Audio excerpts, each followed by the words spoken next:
அப்போ இறைவனுடைய பெருமையை விளக்கக்கூடிய அந்த பாடல். முன்னை ஒப்பாயுள்ள மூவர்க்கு மூத்தவன், முன்னை ஒப்பாய் உள்ள மூவர்க்கு மூத்தவன், தன்னை ஒப்பாய் ஒன்றும் இல்லா தலைமகன்,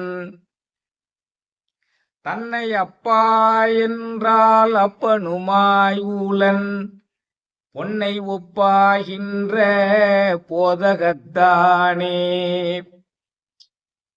பொன்னை ஒப்பாகின்ற போதகத்தானே. அவன் பொன்னை ஒப்பாகின்ற போதகத்தான். பொன் போல் வீசக்கூடிய பொன் தாமரை 1000 இதழ் கொண்ட தாமரையை கவிழ்த்து வைத்தால் போல் நம்மளுடைய சகஸ்கர தலம் என்று சொல்லக்கூடிய அந்த துரியத்தில் இருக்கக்கூடியவன், ஆக்னை